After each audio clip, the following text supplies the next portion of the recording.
வணக்கம். இன்னைக்கு இந்த ப்ரோகிராம் பார்த்தீங்கன்னா, வேலண்டைன்ஸ் டே ப்ரோகிராம். வேலண்டைன்ஸ் டேனா என்னுடைய காதல் பத்தி தான் நான் உங்ககிட்ட ஷேர் பண்ணிக்க போறேன். காதல்ங்கிறது ஒரு ஆணுக்கும், பெண்ணுக்கும் மட்டும் வர்றதில்லைங்க. நாம எதிர்பார்க்காத இடத்துலருந்து, எதிர்பார்க்காதவங்க கிட்ட வர ஒரு தூய்மையான அன்பும், அக்கறையும் கூட நமக்கு காதல் தான். ஏன் சின்ன வயசுலேருந்து நடந்த அப்படி அன்எக்ஸ்பெக்டட் பிளேஸஸ்லேருந்து, அன்எக்ஸ்பெக்டட் பெர்சன்ஸ் கிட்டேருந்து எனக்கு கிடைச்ச அந்த குட்டி குட்டி அன்பு, அந்த அழகிய தருணங்கள் தான் உங்ககிட்ட ஷேர் பண்ணிக்க போறேன். சின்ன வயசுல பார்த்தீங்கன்னா, யானைன்னா ரொம்ப பிடிக்கும். அப்பல்லாம் எங்க தெருவுக்கு யானை அடிக்கடி வரும். அட்லீஸ்ட் மந்த்லி ஒன்ஸ் ஆவது வருங்க. அந்த யானை பார்க்கும்போதே ஒரு கிக் ஏற்படும். ஒரு உற்சாகம். பயம் வராது. அது ஒரு உற்சாகம் வரும். என்னுடைய பாட்டியினால நான் யானை மேல சவாரியும் பண்ணியிருக்கேன். ஒரு 3, 4 வயசு இருக்கும்போது. அது இன்னமும் அந்த நினைவு என் மனசுல நீங்காம இருக்கு. இந்த யானைக்கும் எனக்கும் என்ன பந்தம் தானே யோசிக்கிறீங்க? என்ன அன்பு இருக்குன்னு தானே யோசிக்கிறீங்க? நான் வளர வளர என்னைக்காவது எனக்கு யானைய பார்க்கணும்னு மனசார விரும்பினாலோ, ஆசைப்பட்டாலோ, கடவுள்கிட்ட வேண்டிக்கும்போது, அன்னைக்கோ, அடுத்த நாளோ எங்க தெருவுக்கு யானை வந்துடும். அந்த யானை ஒரு முறை இந்த நெறைய படத்துல எல்லாம் பார்த்துருப்பீங்கல்ல, கோவில்ல பார்த்துருப்பீங்க. யானை வந்து கும்புற மாதிரி, தும்பிக்கைய எடுத்து கும்புற மாதிரி. அது முன்னாடி நான் போய் நிக்கும்போது, அது என்ன கும்பிடுற மாதிரி தும்பிக்கைய வளைச்சு நின்னுச்சு ஒருக்கா. அதையும் என்னால மறக்கவே முடியாது. என்ன பொறுத்தவரைக்கும் இது எங்க 2 பேத்துக்குள்ள இருக்கக்கூடிய ஒரு அழகான அன்பு, காதல் தான். அடுத்து மங்கி, குரங்குங்க. எங்க எங்க வீட்டு பக்கத்துல ஒரு சின்ன கரடு இருக்கு. அங்கெல்லாம் நெறைய குரங்குகளும் இருக்கு. குரங்கும் இந்த பக்கம் அடிக்கடி வரும். இங்க நம்மள சுத்தி இருக்கவங்களா இருந்தா ரொம்ப நல்லவங்களாச்சே! அவங்கலாம் என்ன பண்ணுவாங்க, பயபக்தியோட ஆஞ்சநேயர் கோயிலுக்கு போவாங்க. போயிட்டு ஆஞ்சநேயருக்கு வெண்ணெய் சாத்திட்டு, இனிமே எங்க தெருவுக்குலாம் குரங்குலாம் வரக்கூடாது. தினைக்கும் வீட்டுக்கு வந்து எங்களை டார்ச்சர் பண்ணுதுன்னு, அவருக்கு வெண்ணெய் சாத்தி வேண்டிக்கிட்டு வந்துருவாங்க. அவ்வளோ நல்லவங்க. அந்த குரங்கெல்லாம் எங்க வீட்டுக்கும் வந்திருக்கு. நாங்க இது பொட்டுக்கல்லைலாம் குடுப்போம். சாப்ட்டுருக்கு. நான் வந்து ஆஞ்சநேயர்கிட்ட எப்பயாவது வேண்டிக்கும்போது, நான் உன்னுடைய ரூபமான குரங்கு தான் பார்க்கணும்னு மனசார வேண்டிப்பேன். ராமநாமமும் சொல்வேன். அவரு வந்து அதே ரூபத்துல எனக்கு தரிசனமும் குடுப்பாரு. அடுத்து பல்லி. பல்லினாவே ரொம்ப பயங்க. சின்ன வயசுல. ஆனா எனக்கே தெரியாம பல்லிய கையில பிடிச்சுக்கிட்டே தூங்கியிருக்கேன். இந்த பாத்திரம்லாம் கழுவுற சிங்க்ல பார்த்தீங்கன்னா, பல்லி கீழ போய் விழுந்துரும். தண்ணீல தத்தளிச்சுக்கிட்டே இருக்கும். அப்புறம் நான் அதுகிட்ட பேசுவேன். "இரு, இரு வெயிட் பண்ணு. ரொம்ப துடிக்காத" அப்படின்ட்டு ஒரு பிளேட் எடுத்து அத காப்பாத்தி விடுவேன். அது பொறுமையா அது என் பேச்ச கேட்டு இது பண்ணும். அந்த அன்பு. அடுத்து பட்டர்ஃப்ளைஸ். பட்டர்ஃப்ளைஸ்லாம் பார்த்தீங்கன்னா, அத பார்க்கும்போதே நமக்கு நம்ம மனசுல என்ன நெனச்சிட்டு இருந்தாலும் சரிங்க. அப்படியே ஒரு திடீர்னு ஒரு ஸ்பார்க் வர மாதிரி ஒரு ஃப்ரெஷ் ஃபீலிங் வரும். ஒரு பாசிட்டிவ் தாட் வரும். அது ஒரு மகிழ்ச்சியும் நம்மளால உணர முடியும். எனக்கு வந்து இந்த டார்க் எல்லோ பட்டர்ஃப்ளை தான் ரொம்ப பிடிக்கும். ஏன் அப்டின்னா, அந்த எல்லோ பட்டர்ஃப்ளைவ நான் என்னுடைய அதாவது திருப்பதி வெங்கடாஜலபதியா தான் நான் அந்த எல்லோ பட்டர்ஃப்ளைய பார்க்குறேன். எனக்கு ஏதாவது பிரச்சனை, இல்ல எனக்கு அவர பார்க்கணும்னு தோணுச்சுன்னா, நான் உன்ன எல்லோ பட்டர்ஃப்ளைல இப்ப பார்க்கணும்னு வேண்டிக்கிட்டேன் அப்டின்னா, அவரு அந்த எல்லோ பட்டர்ஃப்ளைய வந்து கிராஸ் பண்ணிட்டு போவாரு. அந்த அன்பு. அடுத்து எங்க ஸ்ட்ரீட்ல இருக்க எங்களுடைய ஸ்ட்ரீட் டாக்ஸ். இந்த ஸ்ட்ரீட் டாக்ஸ் பார்த்தீங்கன்னா, அவ்ளோ அன்ப வந்து காட்டுங்க. ஸ்ட்ரீட் டாக்ஸ் வந்து பார்த்தீங்கன்னா, எங்க தெருவுல ஒரு குயின் இருக்கிறா. அவளுடைய கேரக்டர் என்னன்னா, தானும் சாப்பிடுவா. இன்கேஸ் அவ சாப்பிட்டு முடிச்சிட்டான்னா, அவ பக்கத்துல இருக்க மத்த டாக்ஸ் வந்து ஷேர் பண்ணி சாப்பிடணுன்ட்டு அத கண்ட்ரோல் பண்ணுவா. அவங்க எல்லாத்தையும் வந்து கரெக்ட்டா ஆர்கனைஸ் பண்ணி சாப்பிட வைப்பா. அவ தான் கியூன். எங்கள பொறுத்தவரைக்கும் நானும் என் பாப்பாவும் அவளுக்கு வச்ச பேர் வந்து கியூட்டி. இந்த கியூட்டி பார்த்தீங்கன்னா, நான் ஒருக்கா வந்து டாக்ஸ்லாம் வந்துச்சு. பிஸ்கட் வச்சேன். அவ கியூட்டிக்கு பிஸ்கட் வச்சுட்டா. அப்புறம் இன்னொரு டாக் வந்தான். செக்யூரிட்டிலேருந்து அவ சாப்பிடுற இடத்துலேருந்து நான் பிஸ்கெட்ட எடுத்துட்டேன். எடுக்க போனேன். அப்புறம் அவ கொலைச்சா. அப்புறம் தான் எனக்கு ஸ்ட்ரைக் ஆச்சு. எவ்வளோ பெரிய தப்பு பண்ணிட்டோம் அப்டின்ட்டு.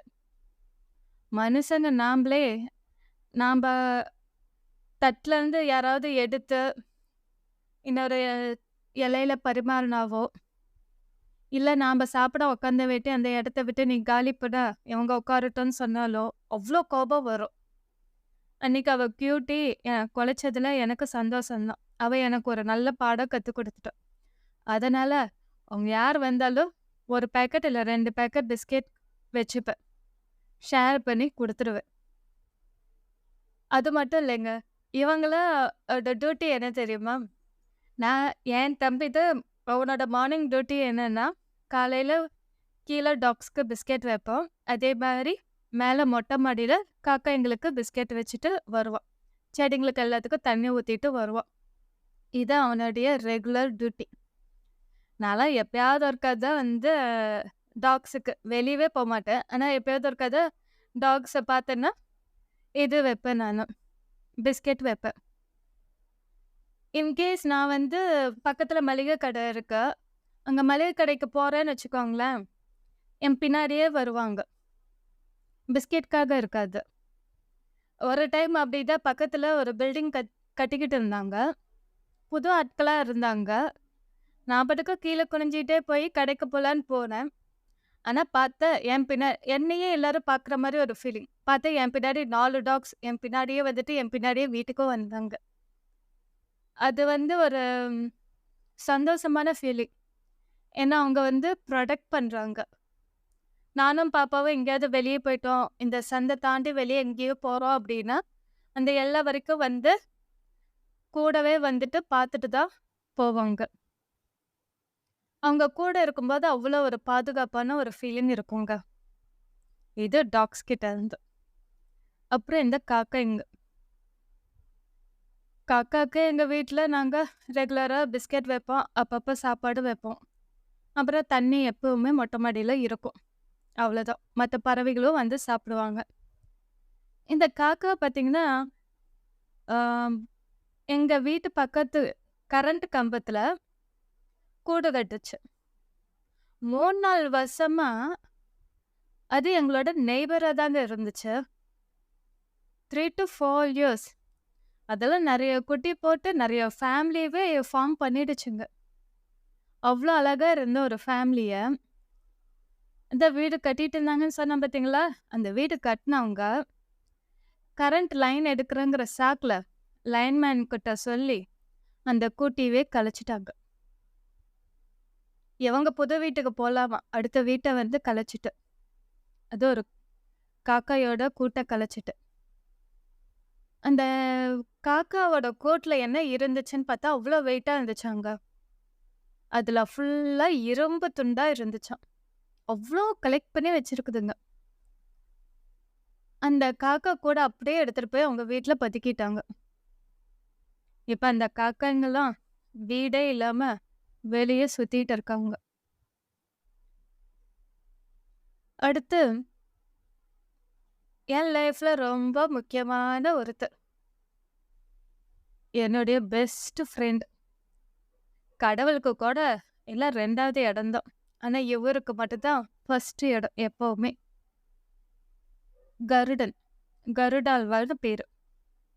உங்களுக்கு தான் தெரியுமே. பகவான் விஷ்ணுவோட வாகனம். அவர் தாங்க சின்ன வயசுலேருந்தே என்னுடைய பெஸ்ட் ஃப்ரெண்ட். நான் வந்து ஒரு புக்ல வந்து கருடனுடைய மந்திரம் படிச்சேன். குங்குமாங்கித வர்ணாய குந்தேது தவளாய விஷ்ணுவாக நமஸ்துப்யம் பக்ஷிராஜாய தே நமக.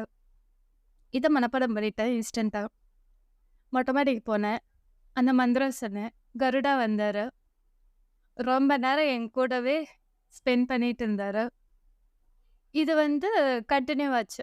நான் 12th படிக்கும்போது நான் வந்து எனக்கு ஸ்கூல் பக்கத்தில் தான், 5 minutes ஒர்க் தான். ஆனால் சீக்கிரம் வந்துடுவேன். 5 மணிக்கு எங்களுக்கு மீட்டிங் ஷெடியூல். 5 மணிக்கெலாம் வந்துடுவேன்ட்டு எல்லா வேலையும் கீழே எல்லா வேலையும் ரெஃப்ரெஷ் ஆகிட்டு மேலே மொட்டை மாடிக்கு போயிடுவேன். கருடா 5 மணிக்கு வருவார். அவரை மீட் பண்ணி அன்றைக்கி என்ன நடந்துச்சுன்னு எல்லாமே அவர்கிட்ட ஷேர் பண்ணிவிட்டு அப்புறம் கீழே போயிடுவேன்.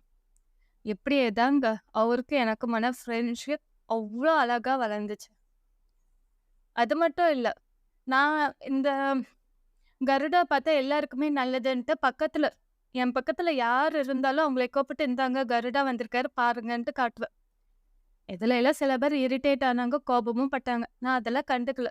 அவங்களுக்கு அது புண்ணியம் தானே அப்படின்னு நான் நினச்சிட்டு விட்டுருவேன். அது மட்டும் இல்லை, இவன் செய்கிற நல்ல காரியத்துக்கு என்னை வந்து ரெஸ்பான்சிபிலிட்டி ஆக்கிடுவார். இவர் அப்படிதான். எங்கள் பக்கத்து வீட்டில் ஃபயர் ஆச்சு. அவங்க எல்லாருமே கீழே இருந்தாங்க. அது ஒரு தீபாவளி டைம். நான் வந்து மொட்டை மாடியில் படிச்சுட்டு இருந்தேன். கருடா தான் பார்த்துட்டு இருந்தேன். அப்புறம் அவர் கிராஸ் ஆகும்போது தான் அவங்க வீட்டில் தீ பற்றிக்கிட்டு எரியறத பார்த்து அவங்களுக்கு உடனே அலர்ட் பண்ணதுனால அங்கே ஒரு பெரிய ஆக்சிடெண்ட் வந்து தவிர்க்கப்பட்டுச்சு. நான் அவங்க எல்லாத்துக்கிட்டையும் கத்தி கத்தி சொன்னேன். இதை நான் வந்து சொல்ல கிடையாது, கருடா தான் சொன்னாருன்னு. இல்லை, நீ தான் எங்களை காப்பாற்றினன்ட்டு இது பண்ணிட்டு இருந்தாங்க. எனக்கு வந்து அப்போ தோணுச்சு, செஞ்சதெல்லாம் நீ செஞ்சுட்டு அவங்க என்ன என்னை பாராட்டுறாங்கன்ட்டு. எனக்கு அதில் ஒரு கோபமோ வருத்தமோ இருந்துச்சு. எனக்கே இப்படிலாம் ஒரு நல்ல பேர் வாங்கி தர அப்படின்னு சொல்லிட்டு. இவர் எனக்கு ஏதாவது காலேஜ்லேயோ எதுலேயோ ஒரு பிரச்சனை, மனசு வந்து சரியில்லை அப்படின்னா உடனே வந்துடுவார். வந்து தரிசனம் கொடுப்பாரு. ஒரு காரில் இருந்தால் கூட அவருக்கு என்னால் தரிசனம் பண்ண முடியும். பஸ்ஸில் போனாலும் அவரை என்னால் கண்டுக்க முடியும். அந்த மாதிரி நான் எங்கே இருக்கேன், என் பார்வை எங்கே இருக்கோ அந்த பார்வைக்கிட்ட அவர் வந்து நிற்பார். அதுதான் என்னோட கருடா. அவ்வளோ க்ளோஸுங்க. ஒரு அவரை பார்த்த கணம் அப்படியே நம்மளோட கவலையெல்லாம் அப்படியே பறந்து போயிடும். ஒரு உற்சாகம் வந்துடும். எனக்கும் அவருக்கும் உள்ள பாண்டே அதுதான். இந்த வேலண்டைன்ஸ் டே ஸ்பெஷல்னு நான் ஏன் சொன்னேன்னா கருடாக்காக தான். ஏன்னா அவருடைய தூய்மையான அபரிமிதமான காதலையும் அன்பையும் இதே மாதிரி பல வருஷங்களுக்கு முன்னாடி ஒரு வேலண்டைன்ஸ் டே அன்னைக்கு தான் நான் முழுசாக உணர்ந்தேன். அன்னைக்கு எங்கள் காலேஜில் தண்ணி வரல அப்படின்ட்டு, சரி அது விமென்ஸ் காலேஜுங்கிறதுனால எல்லா ஸ்டூடெண்ட்ஸும் வந்து சஃபர் ஆவாங்க அப்படின்ட்டு காலேஜை சீக்கிரமாக விட்டுட்டாங்க. அப்போ வந்து பஸ்ஸில் ஏறலான்னு போகிறேன். அன்னைக்கு வந்து எனக்கு உடம்பு சரியில்லை. நல்லா சளி பிடிச்சிக்கிச்சு, காய்ச்சல், என்னால் நிற்க முடியல. அப்படியே தலையெல்லாம் கனகனங்குது. பஸ்ஸில் ஏறிட்டேன். நான் 2 பஸ் ஏறி தான் எங்கள் வீட்டுக்கு நான் வரணும். ஸோ காலேஜ்லேருந்து பஸ் ஏறி பஸ் ஸ்டாண்ட் வந்தாச்சு. பஸ் ஸ்டாண்ட்லேருந்து இன்னொரு பஸ் ஏறுறேன். அப்போ என்னுடைய ஃப்ரெண்டு இருந்தாங்க, என்னுடைய ஸ்டாப் ஃப்ரெண்டு. அப்புறம் நான் அங்கேயே கொஞ்சம் உக்காந்துக்கிட்டு எங்கள் ஸ்டாப்புக்கு வந்து இறங்கியாச்சு. நான் ரொம்ப டயர்டாக இருக்கேன், என்னால் நடக்க முடியல, ரொம்ப சோர்வாக இருக்கேன், காய்ச்சலாகவும் இருக்கு அப்படின்ட்டு என் ஃப்ரெண்டு வந்துட்டு, இல்லை எழு, நானும் உன் கூட வரேன், உனக்கு ஹெல்ப் பண்ணுறேன், ஏன்னா உன்னால் போக முடியாது அப்படின்னு அவ சொல்கிறான். நான் வந்து சட்டுன்னு, இல்லை பரவாயில்ல, எனக்கு தான் வெங்கட் இருக்காரு, அவர் பார்த்துப்பாரு அப்படின்ட்டு நான் ரோடு க்ராஸ் பண்ணிட்டு நடக்க ஆரம்பிச்சிட்டேன். இதுவும் 5 minutes வாக் தான். எங்கள் ஸ்டாப்லேருந்து எங்கள் வீட்டுக்கு வர்றதுக்கு ஒரு 5 to 7 minutes ஆகும். என்னை பொறுத்த வரைக்கும் வெங்கட்டும் கருடாவும் ஒன்று தான். அதே மாதிரி எல்லோ பட்டர்ஃப்ளையும் ஒன்று தான். ஆனால் என் வெங்கட் வருவாருன்னு நான் சொன்னேன். கிராஸ் பண்ணந்து என் கண்ணு முன்னாடி என் கருடா தான் நிற்கிறாரு பறந்துக்கிட்டு. அவர பார்த்த உற்சாகத்துல, சந்தோஷத்துல நடக்க ஆரம்பிச்சது தான் வீட்டுக்கு எப்ப வந்தேனோ எனக்கு தெரியாது.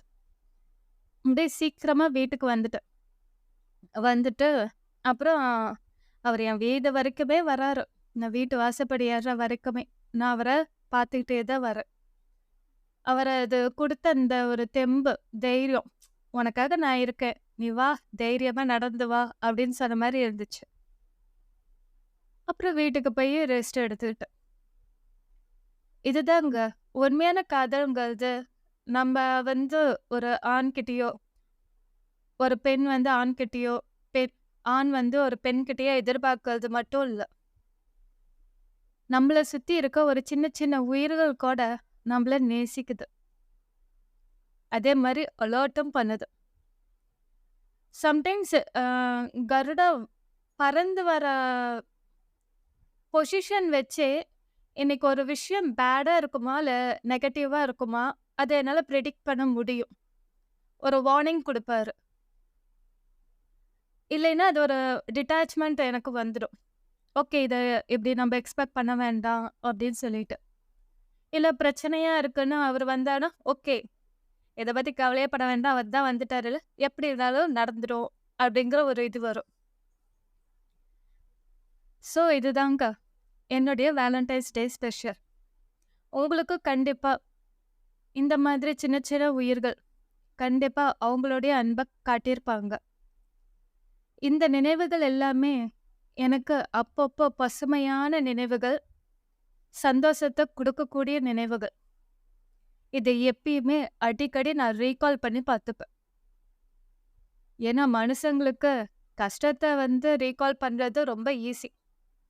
ஆனா சந்தோஷமான விஷயத்த ரீகால் பண்ண பிராக்டிஸ் பண்ணிட்டாங்கன்னு வச்சுக்கோங்களேன், அந்த லைஃப் ரொம்ப ஸ்மூத்தாவும், ஹேப்பியாவும் இருக்கும்.